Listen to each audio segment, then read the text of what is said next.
Thank you for joining us. Really, really excited for this webinar, or lunch and learn, should we say. This has definitely been, actually, I think, Joe, you might just be the only one on screen, perhaps. Oh, can you see me? Yeah, we can see you and we can see Joe, and we can see Joe's No, that's ChatGPT. fine. You can go back as you were, Joe. Okay, sorry.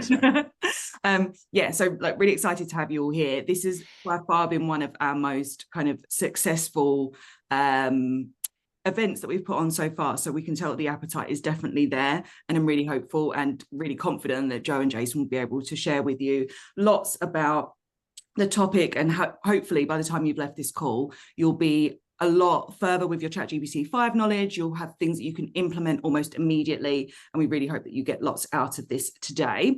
So for those of you that don't know me, I'm Charlene. I'm one of the co-founders of the Talent Community and also Talent Acquisition Lead at Funding Circle. We've created these events basically because we want to make sure that the community have the opportunity for us to give back and for us as peers to basically learn from each other. Appreciate a lot of events can be quite broad, but we want to make sure these are a lot more kind of tailored and honed in, and that, like I said, you kind of walk away from this with something that you can utilize. As I've mentioned, this is going to be recorded, so don't worry, everything will be sent to you afterwards. In terms of this being an interactive session, how we'll run is that I'll shortly hand over to Joe and Jason, who will obviously go through all of the content. We'd really love it if you could put any questions into the chat. Joe will be there monitoring those throughout the conversation. And then there will be time for Q&A afterwards. Appreciate we are on a webinar, but we will be able to bring certain people up as like panelists if we need to unmute you to have a bit more of a discussion. So that opportunity will be there as well. So on that basis, I'm going to hand over to Joe. Yeah, let's get our learn on. Thanks, Charlene. Just a very tiny bit of housekeeping to start. Throw questions in at any point, but if you could use the Q&A feature, which is down the bottom, that would make it a lot easier to manage, and we can make sure your question's not missed. So if you could use that, that would be great. But hi everyone, I'm Joe. Thanks for signing up to this session. Pretty overwhelmed by the interest we've had in this. So hopefully we can deliver some value for the trust you placed in us. If you haven't met us, I'm Joe, founder of a company called Purple. I've basically made it my job for the last 2.5 years to find different recruiters and talent acquisition professionals who are experts in certain domains within recruiting, and make training content and upskilling content that we can all learn from. As part of that, I met Jason when I was out in Austin earlier this year. Jason is in a unique position where he's been a TA leader for 15 years, taken 2 companies through IPO, leading large talent teams, and has now transitioned into an IC role where he's focused on using AI and automation and new technologies to build the talent and people function of the future over at Natera at the moment. So I feel incredibly lucky to have spent time with him over the past few months, and I hope you'll enjoy hearing from him today. Just a quick bit about the process of how we see AI training. So a lot of my focus for the last 2.5 years has been building on-demand content. So we build one session and everybody watches the same session. It's one to many, right? We found through testing it doesn't really work for AI training within TA in the same way. And it's kind of because of this process here that it really matters, just like it does for your LLMs and ChatGPT when you're using it, giving it the right context. So we are delivering workshops directly to talent teams, but we need to follow this process usually before we do it, where we understand your recruiting team's competency, capability, geographies, the rules you're recruiting in, as well as your technology stack, both from a recruitment perspective and now an AI stack, which we're seeing across most organizations. And then we can build an upskilling program, which is really comprehensive. So if you're interested in that, would love to chat to you. But today, we only have about 50 minutes, so we're going to have to skip a lot of the initial bit, and we've also got up to 500 different recruiting orgs on here, so we're going to focus in on one tool, which is ChatGPT, this session you signed up for, and we're going to jump straight into some practical use cases, and you've probably been using ChatGPT already if you're on this call, so Jason's really going to show how you can maybe get some better results from it than you have been already. This is the agenda. So first, just talking a little bit about mindset and then getting into some specifics. So picking the right model, writing with ChatGPT, both Canvas as a co-writer and then writing prompts. And then lastly, using projects for like your recruiting projects, which is quite a big unlock. So I'm going to hand over to Jason. I'll be on the Q&A section answering questions as we go so we can get through more. We'll save some for the end, which we can answer together. But yeah, let's crack on. That's awesome. Thanks, Joe. Thanks for the intro. You're getting really good at talking about how much you are impressed by me, and it shows. I'm impressed that we have a City of London Cricket League winner from this Saturday on the call in one Joe Atkinson. Joking aside, I'm super duper thrilled to do this stuff. Like Joe said, we kind of met by happenstance and kind of realized that we're at a really special time in talent, in that for a really long time, I think we've been sold this lie that like tools are solutions, and we wait for people to, a vendor's going to figure this out and come save us. And what we do is we develop these crazy Frankenstacks, as I call them, of all these different tools that are like pasted together and stuff. But now where we're at is there's actually platforms like ChatGPT, like Gemini, like Claude, et cetera, that are out there where we can do a lot of those things for ourselves that, in the past, we used to have to wait for someone to develop us a tool to do those things. So what we're going to run through today is just probably about a half an hour of just how to launch and ideally think about ChatGPT and AI in general a little bit differently. For what it's worth, we are going to focus heavily on GPT today. A lot of this stuff is transferable over to the Geminis and the Claudes of the world. This is just GPT is what I was raised on, so it's kind of like what we're starting with. But do know that like most of these techniques are transferable across different platforms. So with that, like setting the mindset.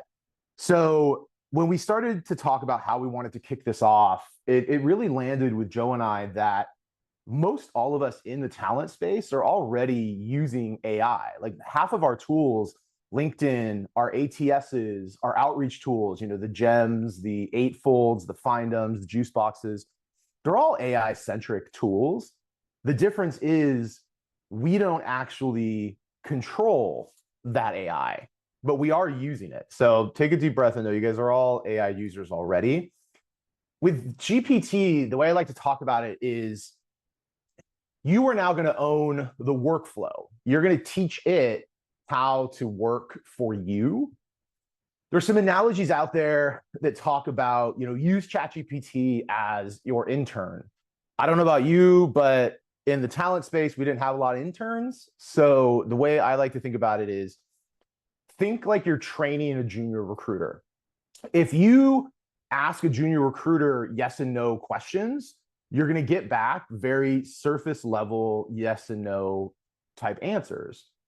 But if you explain context and you give examples and you level set expectations of like what you want to get back, the quality of work that you're going to get back is going to be tenfold. So the kind of the core mindset shift out of today is this is not a class where we show you a bunch of cool prompts that we have written and we tell you that like typing magic words is the way that you're going to be better recruiters and you run away with a little playbook. This is really about helping you understand how to build processes that you can reuse and you can like rediscover these little moments in your day that like are your paper cuts of success that you could go ahead and create little bandages for. So with that, I'm going to start sharing my screen and we'll just kind of go through some stuff. All right.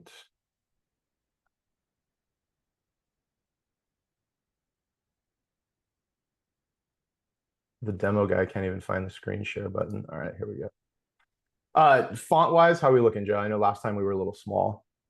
Yeah, it looks good, I think. I'll shout if when we got some prompts and it looks small, but it looks good. Sounds good, thank you. Okay, so first off, I want to start with choosing the right model. So one of the coolest parts about ChatGPT-5 specifically is that it has made it easier for beginners to just launch and just start to know, kind of get their hands dirty with AI. And the reason being is, for the first time, they have a model called Auto. What Auto does is Auto lets ChatGPT basically choose how it wants to answer your question. So when we're about to dive into the other two options in a second, but just know, if you're ever unsure, you go with Auto. It's kind of like driving an automatic car or using an automatic espresso machine. Like, it'll kind of do that hard part for you. But the way that I like to talk about the difference between instant and thinking is, instant is doing. So instant are like quick execution, things like help me draft an email, or summarize this blog post. Or if you're like me and you want to like watch more YouTube videos but you don't have the time, you can take the transcript of a YouTube video and throw it in and say, summarize the points in this YouTube video. Make me a list. Another really neat use case is, you might have hiring managers to put feedback in systems. You can take 3 screenshots, pop, really quick, and throw it into Instant and say, summarize all the feedback for this candidate. It's a really quick doing things. Thinking, on the other hand, this is where like reasoning comes into play. So these are things like deep problem solving, logic, asking for trade-offs. So, almost using ChatGPT as like a thought partner. The final one you'll see here is Pro. You'll notice upgrade. I don't even pay for the Pro upgrade. I did it, it's about $200 US a month. I did it for exactly 1 month. I did not get $200 worth of value out of it, for what it's worth. But what it'll do is, it's just thinking on a whole nother level. So not only will it give deep reasoning on things, takes a really long time, take like 20-30 minutes sometimes for a response. And then all your response is annotated based on the research it did. If you think about us as recruiters, 30 minutes for something to happen seems like ludicrous. And plus, I rarely find myself needing to annotate like deep Google Scholar work when I'm talking about, submitting a candidate or something. Let's see it in kind of the real world. So first off, I'm going to go over here to Instant, and we're going to ask it something really doable, not thinking heavy. And we're just going to say, write me a Boolean search string for data engineers in Austin, Texas. Austin, Texas is where I live. There's the birthplace of PromptMates, where Joe and I met. So you'll notice here, it's given us 2 versions. This is actually good to know too. This is because I have asked ChatGPT so many times to give me a Boolean search string, and then I've asked it to give me one for X-Ray and one for LinkedIn. It started to know me now. So that's why it's returning 2. Like in yesterday's demo when we did this, it did not give me 2, for what it's worth. So do be aware, like, it gets to know you. As a good little junior recruiter, it starts to know what the senior recruiter is asking of it.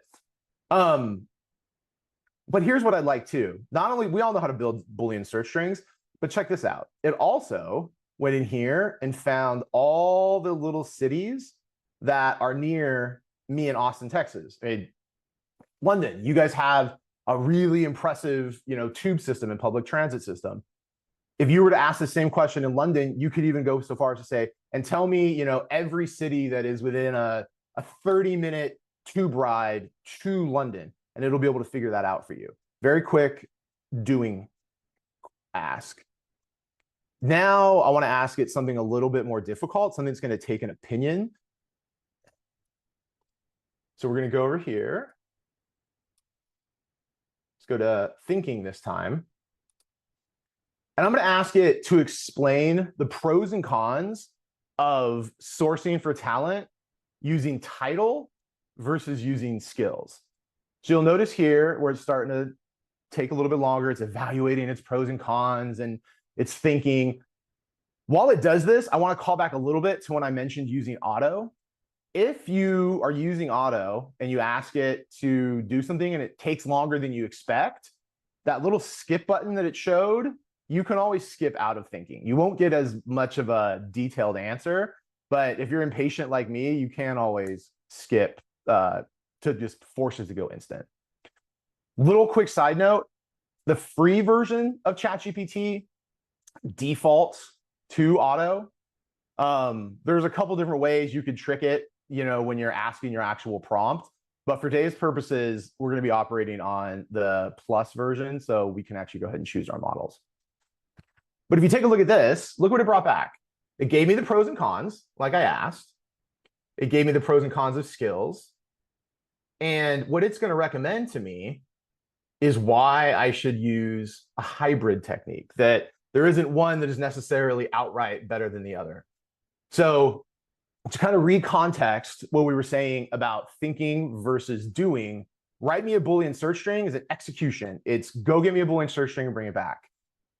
Help me understand how to make a choice between looking for skills versus title. That's reasoning, that's thinking.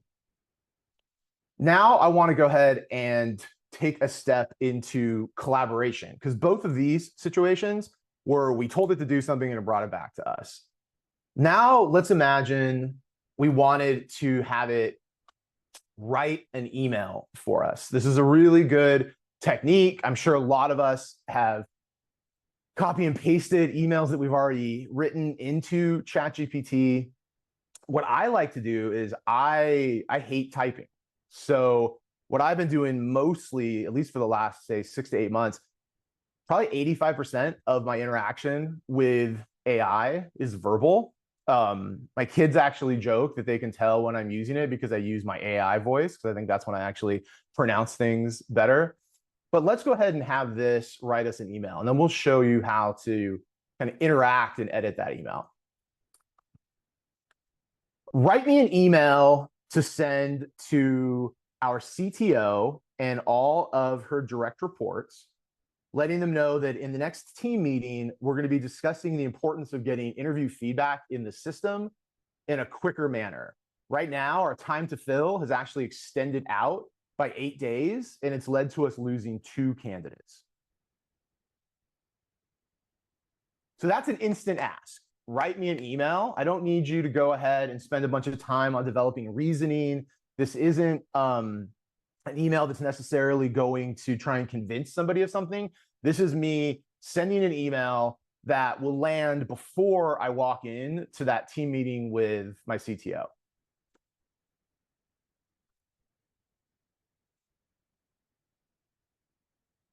Okay.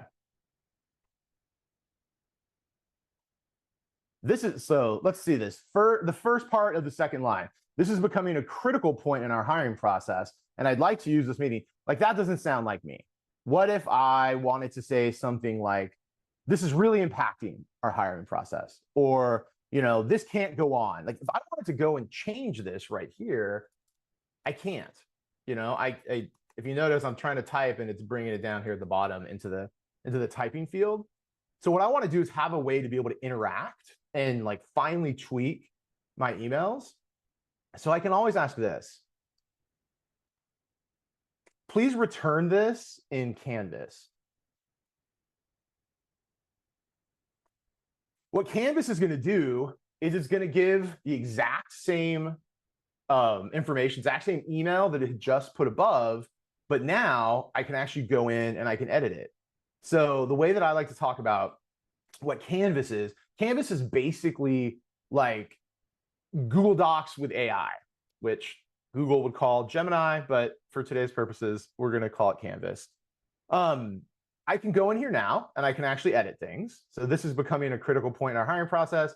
I can say, this is really starting to impact our hiring process. But there's this little button down here is actually even cooler.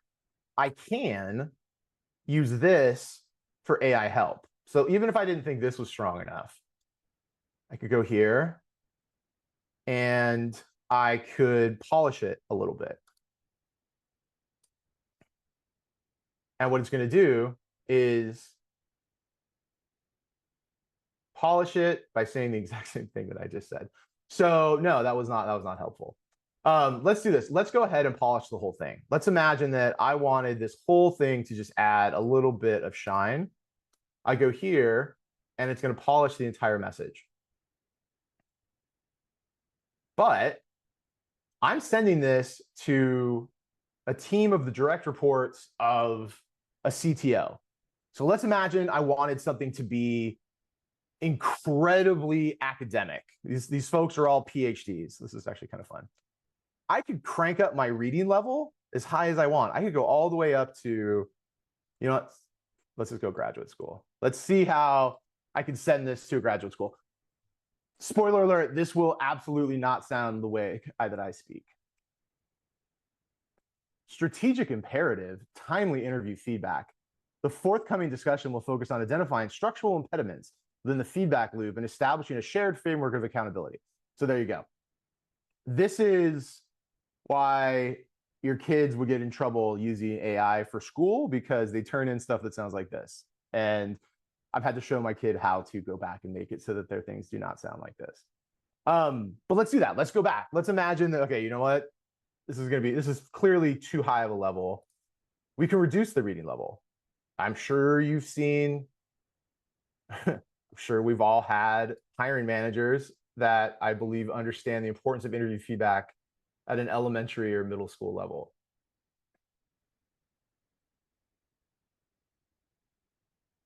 Now, this, frankly, is too long. I don't know about you guys, but most VPs that report into a CTO, they're not going to read something this verbose.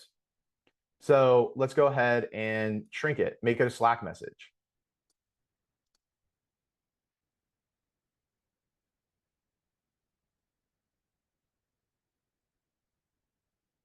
And guess what? We just lost a third candidate. I can go in here.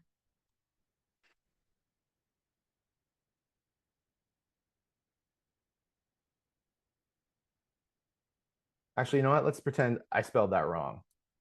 Right before I'm going to send it, I'm going to do one last final polish, and it's going to be ready to go. Canvas was something that has been in ChatGPT for a while. Unfortunately, something I didn't even know about until about 3 months ago. So this is one of these things where there's hidden features that hopefully after today, you can use this to kind of make some of your interaction feel a little bit more collaborative, as opposed to it telling you what to say, then you having to paste it into, you know, your email and then change it yourself. On from Canvas, the next thing we wanted to talk about was writing prompts. So back in the day, you know, way back in the beginning of ChatGPT 2 years ago or something, it used to be prompt engineering. Like, are you going to go take this Coursera on how to be a better prompt engineer? And, oh, I'm going to be prompt engineer certified. People come to me and ask, like, you know, where did you learn to be a prompt engineer? I will tell you, I do not recommend my path toward prompting. I, before GPT came out, decided that I was going to found a generative AI recruiting company. Right at the time when we were all losing our jobs. So it was, you know, I would go into companies and try and sell a really expensive AI tool when they had just got rid of like their entire sourcing organization. So very much wrong place, wrong time. That being said, I got to be the dumbest guy in the room with a bunch of really smart data engineers for like 2 years. And they were the ones that taught me how to do prompts. Like I would bring them my little prompts, like excited and ready to have it put on the refrigerator, and they'd pat me on the head and send me away and tell me what a bad job I did. I'm here to tell you guys that that world doesn't exist anymore, because we now live in a world to where ChatGPT will actually write better prompts than most people will. I just think people forget to ask it. So the way I look at it is there's no reason for us to be prompt engineers anymore, especially in the recruiting space, if we have the ability to have a robot use its own language to communicate with itself. So what I would urge you to do is just start by saying it. Write me a reusable prompt that, and then say a task that you do a lot. A reusable prompt that can help me send manager feedback, you know, to a hiring manager, or can help me, you know, post a job that I'm excited to share on LinkedIn, or in my case, write me a reusable prompt that can tell me how to set the grind on my coffee grinder when, you know, the random new beans that I tend to buy way too much arrive in the post. Today, I want to show us how to use it to create a prompt that output will be incredibly valuable. And this is one of the, I think, one of the cooler takeaways of this training is I want to show you how to create what we call a knowledge base. A knowledge base, a KB is how sometimes they're referred to in like the AI world. What a knowledge base is it's a big data set that is all about something, and then it's used to inform your LLM, your platform, your ChatGPT or your Claude or your Gemini. For today's purposes, we're going to create a knowledge base about a company. So really kind of two core use cases here. If you are external in an agency, think about how valuable it would be to have a knowledge base all about every one of your clients that knew how to pitch the client and their financials and stuff about their leadership. And then on the flip side, those of us that are internal, think about how valuable it would be to have that same information about where you work. You're just lucky. You only got to really run your knowledge base twice a year when financials change and new software and new things happen. Whereas our compatriots on the outside are probably going to make more knowledge bases than us internal folks. So let's go ahead and create a knowledge base. This is an instant, okay? This is not something that's going to be super deep. To create the prompt, the knowledge base itself will be a thinking, but we'll get into that. So here we go. I'm going to say, write me a reusable prompt that can create a knowledge base about a company. It should include things like company overview, funding and financials, the leadership team, how I can pitch the company to candidates, anything about cultural or employee sentiment, market positioning, press coverage. I need a deep knowledge base that I can really use to be the best possible recruiter I can be for a particular company. That was a lot of talking. The cool thing about GPT-5 is it tends to capture a lot of talking really well. For those of us that had been using the 3 and the 4 in the past, it doesn't always capture as well as this just did, but just know you can kind of yap at ChatGPT-5. Okay. So here you go. This is a heck of a prompt already. If you look at this, look how long this is. While that runs, I'm going to go ahead and get this ready. Okay, so now we've got a heck of a prompt. And this is what, when I took my little prompt engineering courses a couple of years ago, this is the stuff that they would have us write and then turn in. But now, like I said, GPT can do it for us. There's basically 2 ways, just so everybody knows, to get things out of, like in this case, what GPT returned and then make it actionable. You can go here and just kind of drag and drop and copy the relevant information. Personally, I'm lazy. I tend to hit the copy button. One call out when you use the copy button is you do have some stuff at the bottom you're going to want to go ahead and delete. So I save myself that much scrolling. This stuff, the asterisks, this is what's called Markdown. You might see files that end in .md. Markdown is just basically all of the LLMs, large language models, the ChatGPTs, the Claudes. It's just their favorite way of doing stuff. Do not worry about having to go in and edit out asterisks and these sorts of things. Now, I'm going to hit thinking. This is going to take a minute. Oh, actually, you know what? I forgot to put the company name in. Hopefully, it's going to come back and tell me you didn't put the company name in. Let's do this. I'm going to go back and edit. So for today's purposes, we're going to talk about a company called the Uni Pizza Company. This is a company that is not hiring for the role that I'm going to show you guys today, but I feel like if I talk about this enough on YouTube and in training courses and LinkedIn and TikTok and everywhere else I've put it, I'm like manifesting this into reality. So it's going to go and start to do its search on the Uni Pizza Company. Like I said, this will probably take somewhere in the neighborhood of like 10 minutes or so. So while it does that, we're going to have a bit, we're stick with the food theme. We're going to have a bit of a, I just pulled the cake out of the oven moment. Here is what the Uni Pizza Company knowledge base looks like. So you'll see, this is a big document. This is a 14-page document. This is not meant necessarily for human consumption. Like I don't expect somebody to sit here and have to read this. What this is going to do is, like I mentioned, this is going to go ahead and inform our next module, which is how do I take information that's been created and actually do something with it? But before I move on from that, I just want to go back to this. We started with just telling it what it is we wanted. It created for us a prompt that I can now use over and over and over again to create a 14-page document all about a client or a customer or an employer that I'm actively looking to recruit for. I've done this for companies that I've worked at for, I've been at Natera for like a year and a half. It actually brought me back ways to talk about selling the company against competitors that I wasn't aware of. So I urge everybody today, or it's Friday, in the next couple days, create a knowledge base about one of your customers or where you work, and I think you'd be really impressed with what comes back.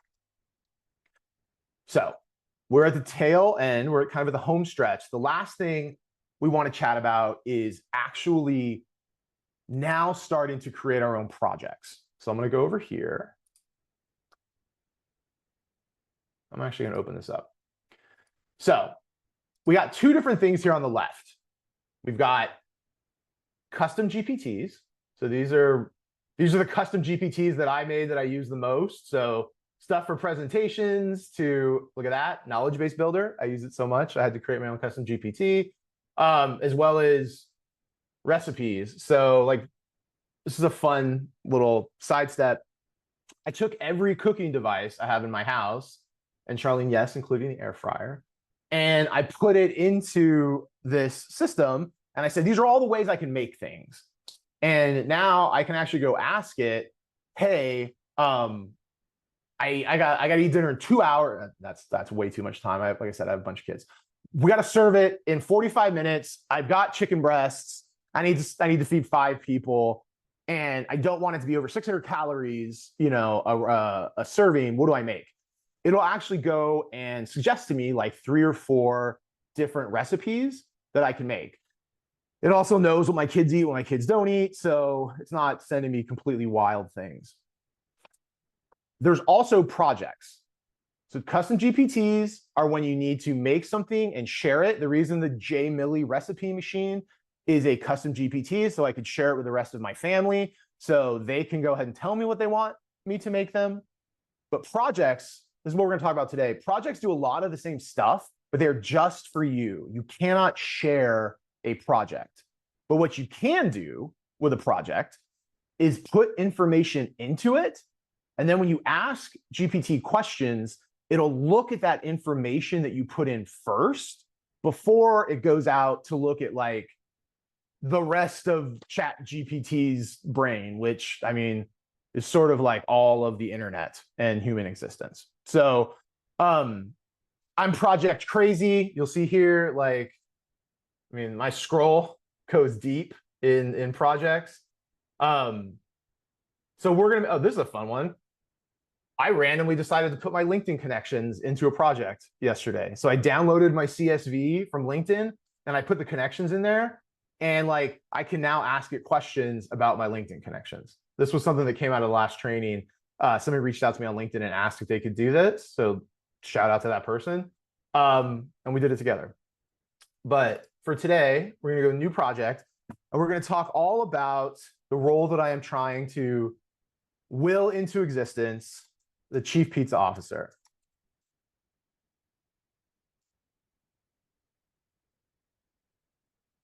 if we were about to start a new search for a new role, like what are the things that we would typically want if you think about it? We would probably want a job description. You know, we want to be able to go do a kickoff meeting with a hiring manager and have notes from that or a transcript from that call. Also, we've now got this amazing knowledge base all about Uni. So let's go ahead and add some files. So you go up here to add files, and then you just click. And what do you know? Like taking a cake out of an oven on the Food Network. We've got some of these things. Before I click these in though, to show you, I want to show you how easy it is to make files in a way that ChatGPT or any of these systems really like. They're robots. I mean, they're digital beings. So they don't really care about, you know, things that are bold or how, you know, how easy it is to read stuff. They like stuff in information-centric formats. So what I have come to find out is PDFs and text tend to work a heck of a lot better than stuff like Word docs, as an example. If you're thinking about, you know, spreadsheets, CSVs work way better than Excels. I don't know why. I've had massive Excel sheets that I've put into ChatGPT and answer questions, and it just makes up LinkedIn URLs and stuff. I put that same data set in a CSV, ask it the same question, and it works. So little pro tip, what I like to do is I go here, I'm gonna download it as a PDF. And look at that. Now I've got something that I can very easily load into my projects. So let's go ahead and load the knowledge base, the job description. Oh, and then I also, just to show you guys, as luck would have it, also have a transcript from the kickoff call that I did with the hiring manager for the chief pizza officer. So here we go. I'm going to load these three. Now you'll notice as it loads, starts off as a circle. When it's all done, it'll look like a little piece of paper. Pro tip, let it load the whole before you close it. Sometimes if you close it before it's all loaded, that thing doesn't make it in. So I tend to let it load. So now I've got a ChatGPT interface. I've got a bunch of information in a kind of repository that it will look there first. I also want to go ahead and give it some instructions. Now, I'm going to make this really basic, but remember how we use ChatGPT to create our knowledge base prompt? I could go to it and say, hey, create me instructions for a project all about trying to hire for the chief pizza officer at Uni, and it'll do a great job of it. But for this purposes, I'm just going to go a little bit simple. You are a expert exec recruiter who is helping me to find candidates. Told you guys I don't like typing. This is the one place you can't speak to it. Find candidates for the Uni pizza officer. All right, so now it knows what to do. So what we're going to do now is just walk through a virtual hire using our project. So first off, I got a candidate who applied to the role, looks really good, and I want to go ahead and send them an email that basically says like, hey, I'd like to get you on the phone. So as luck would have it, we got this great candidate here for the chief pizza role.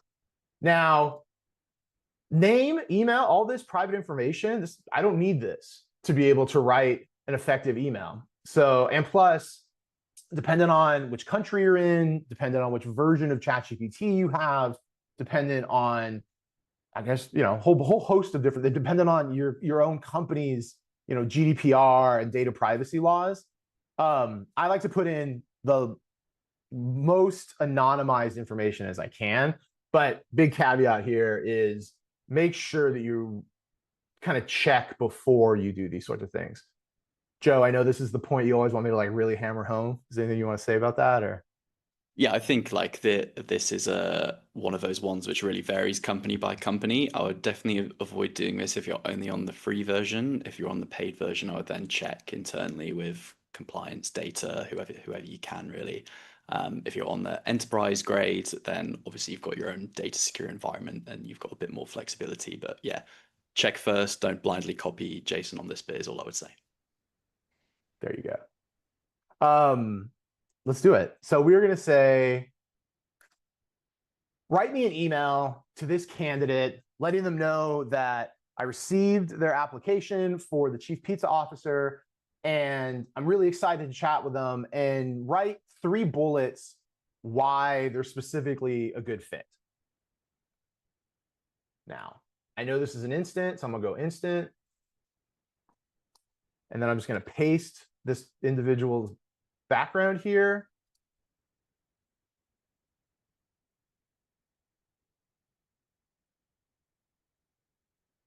Okay, so now I've got the email to send to the candidate and a couple little moments as to why they would be good. This right here, these are just referencing for you where it pulled that information from. It won't be sent to the candidate.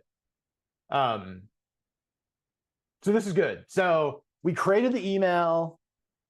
The candidate said, sweet, I applied. I agree with you. I am absolutely a good brand evangelist and I have a ton of cross-industry creativity. So like, let's go. Now you're in a situation where you're going to have to hop on with this candidate. Write me a candidate call prep sheet. Give me 3 things to open with where I'm going to tell this candidate why they're a good fit for the role again. But I'd also love 3 questions that I can use to do a bit of a deep dive on maybe some of their blind spots or gaps. So nothing that is happening right now is something we can't do ourselves and something we don't do ourselves. If, you know, most of us, before we get on a call with a candidate, we're going to pop open their resume and we're going to go ahead and make sure that we know why we're going to talk to them. All this is doing is speeding you up. It's taking something that might have taken you 5 minutes and now takes 36 seconds. Okay, so here are the thing. Here's the reasons why this Jason Miller guy may not be great for being a chief pizza officer. Pizza credibility. I mean, I would argue that, but I do not have professional pizza credibility, but I definitely would consider myself a hobbyist. Hands-on community experience and global food focus. So I've hopped on with this candidate. I've asked them all these questions. And now what I need to do is go ahead and send this candidate as well as the feedback from my phone call to the hiring manager. So let's do this. Now I need you to write me an email to go ahead and send to Mark, the hiring manager for the chief pizza role, letting them know that I spoke to the candidate and it turns out he's absolutely a pizza enthusiast. His dog is named Pepperoni. He has extensive experience building hands-on communities, and he actually grew up in Italy. So the cross-cultural differences of living in both Texas but having a lot of experience in Italy, I think are completely covered. Also then give 5 points as to, from his resume, why you think he's a good fit too.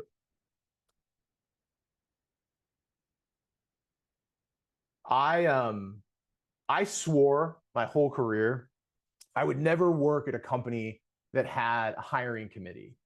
And then I went to Roblox and built the hardest hiring committee in all of tech.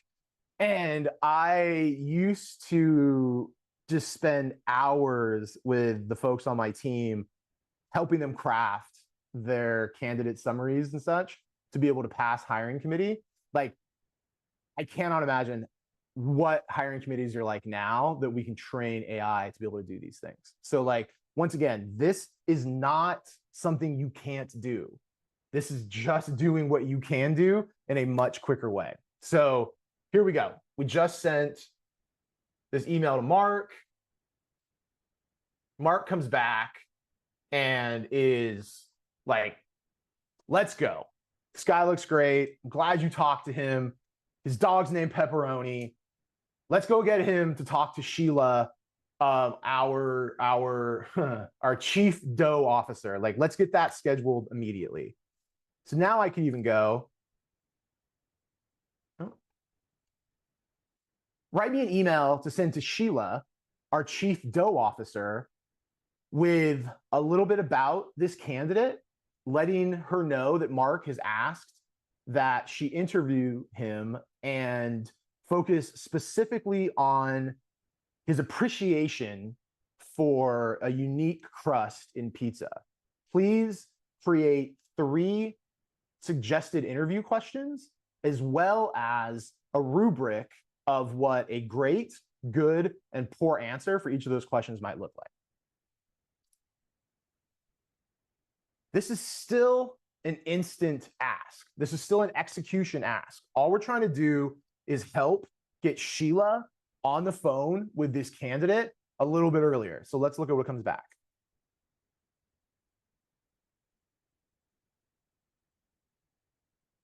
I mean, if you're interviewing for chief pizza officer and you're not talking about chew versus crunch, like, it's kind of a non-starter to begin with.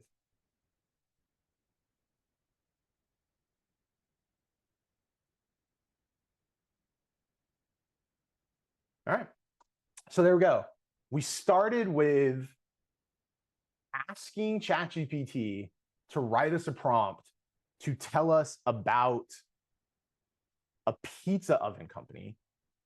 And in 10 minutes, we went for being able to submit to reach out to a candidate, to prepare to chat with a candidate, to submit a candidate, to having suggested interview questions for that candidate. So I'll say it one last time. None of this is stuff you can't do. It's just now you can do it faster by training a system to do it for you. All right, Q&A. Nice, man. I think the biggest unlock for me, well, 2 is like building knowledge base. Like, you build it once and then you can put it into every single workflow you use on there. So like every single project or even on the chat, and the output you get is then tailored to the context you're working within, and like therefore is just multiple times better. And then the second is projects, right? Because you can add in things like a knowledge base, but also you can iterate as you get more feedback from a hiring manager, for example. And you build like an iterative process where it's learning from you all the time. So awesome session.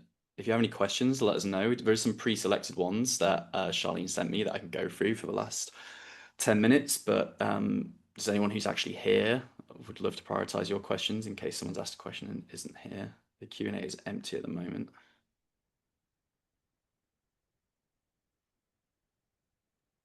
Just to say, if anyone has a more sort of complex question that they're going to struggle to type, just kind of let me know in the chat and I will unmute you so that you can quickly jump on and ask.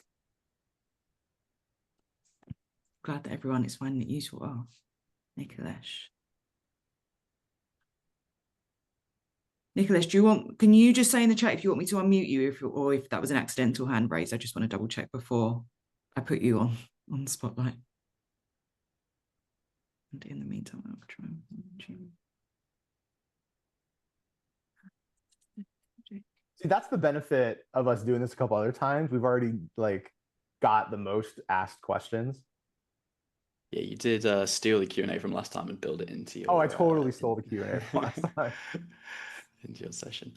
Someone asked a question. Maybe we could even do like a follow-up session or a second session on this, because I know Jason's built one and I built one which works really well on Gemini. Jason's built it on ChatGPT, which is how can I set up ChatGPT projects to find and match my tone of voice. So this is like a great use of projects, and like if you build a tone of voice document, you can add it into any project. Is there like a 30-second tip we can give on that, Jason, or is it another session? I will say this: it's incredibly powerful, right? Like, I mean, it's something that, to Joe's point, like once you do it, you got it. And I've found that like hiring managers love it. Like it's a thing that I give out a lot. the best way to do it, I mean, honestly, start like, okay, go tell ChatGPT, like, I want to give you 2,000 words of my writing. And by the way, writing can be your emails. I tell people to download their LinkedIn messages and put that in, because I think that's like really honest in the way we talk, not your emails to candidates, but the way you talk to your friends. And say, help me develop a tone of voice. It's not gonna be as cool as Joe's, but it'll get you somewhere. It'll get you started. Yeah, what I actually did, if you're a Google Workspace or Gemini user, is hook up your email and then just ask it to read your last 300 sent emails or more if you want, and build you a tone of voice from there. I mean, you don't even need to download and upload anything. It's already plugged in.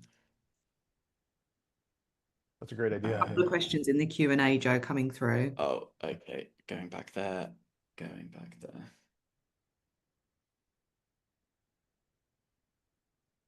While you do that, I'm going to throw our LinkedIn's and prompt mates into the chat so people can reach out to us. Yeah. Could we use Gemini in the same way? Like, you absolutely can use Gemini in the same way. So they have like I'm a Gemini user over ChatGPT. Jason's the other way around. Gemini, you can build gems which work in the exact same way as projects. The only current limitation I see there is like you can't share a gem, so you couldn't build like a custom GPT and then share it with your team. You would need to build a gem and then teach them how to build a gem. The advantage, if you're on Gemini, I assume you're a Google Workspace user, is then you can connect your app. So you can connect your calendar, your Gmail, but also like your G Drive. So, you could say, find me a presentation on X, and you've maybe got like, thousands of presentations in your company Google Drive, and it will go and find it for you. So yeah, you can absolutely do this on Gemini. A pretty massive question. Will ChatGPT eventually eliminate the need for LinkedIn recruiter license? I'm going to throw that to you, Jason.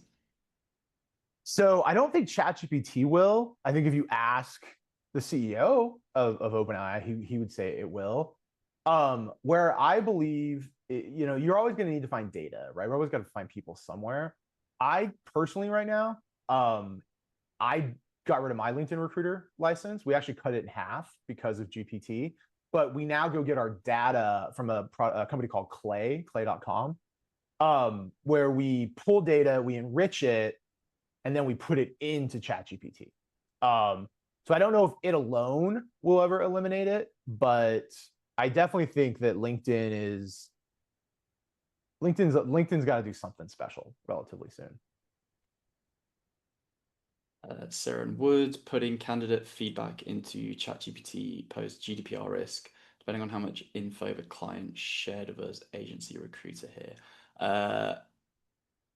Yeah, it would depend what's shared, and it would also depend, I assume, on what your confidentiality terms with your customers are, with your clients. So you probably, if you're an agency recruiter, you probably have signed terms, right? And there's probably certain rules within that you need to stick to. If you've got the top grade of ChatGPT, then it's in your own secure environment, so it's the same as storing it on your Google Drive, email, etc. If you're not, then you'd probably need to look at your contracts. So maybe would be my answer. Where would you recommend learning HR prompts for free? Because I've seen several paid courses. I would recommend asking ChatGPT to try and create those prompts for you first. Good answer. My team deals with hundreds of applications per role. Can we use ChatGPT to help identify candidates closest to the requirements? I mean, I think that goes back to the privacy issues, right? Like, if you're on an internal secured version that's not going to flag any of the GDPR or privacy issues, then yes. Be aware if you're in the States. I mean, there are certain states within the United States that are starting to really inch toward not allowing that. Some of the bigger, New York, California. My thing is, I would always use AI as assistive technologies as opposed to like decision-making technology. Yeah, it's more of a co-pilot than that being the main use case, I would say. For like, I haven't seen or heard of many teams using ChatGPT as our main way of assessing candidates. It's more something that can support their workflows versus building that workflow directly on the platform. The whole enablement piece, the like, tell me why I should say this candidate is good when I'm about to get on the phone with them. I have found to be really effective. That is less evaluation and more like personal enablement. For those of you in agency, or it's like I have friends in agency that have been lifelong kind of software recruiters who now are having to work on hardware stuff because there's this deluge of new hardware roles. I know they've used GPT a lot to basically be able to speak credibly about roles they weren't typically used to recruiting for.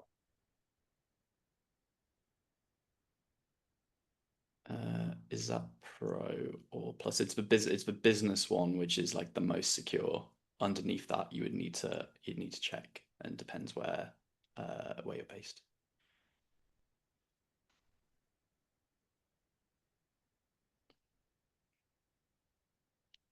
Yeah, could call out Elizabeth on candidate consent if EU based. A few more rules to play around if you're Germany or somewhere EU.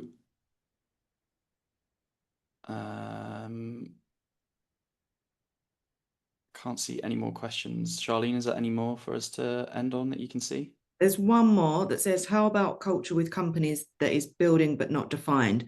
Can we also evaluate cultural fit? Could it affect a lot of what you do suggest, even if the company doesn't have a lot of information, in brackets public? I'm wondering if that's to do with the knowledge base. Yeah, great question. I will say this, because there's kind of two different types of companies out there right now, right? There's ones that do have a dearth of information and those that are just kind of launching.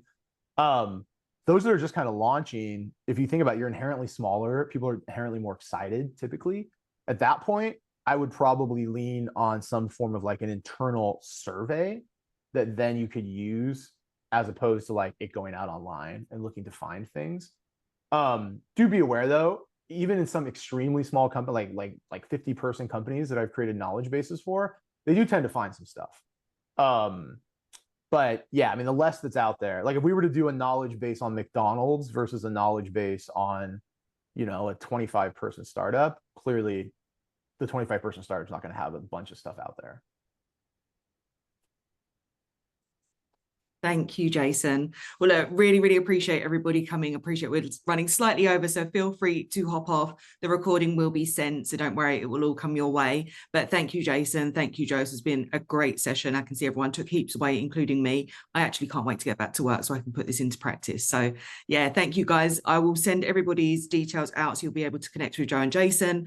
And yeah, well, hopefully we will see you on the next one. So enjoy the rest of your Friday. Thanks, folks. Thanks, everyone. Enjoyed it.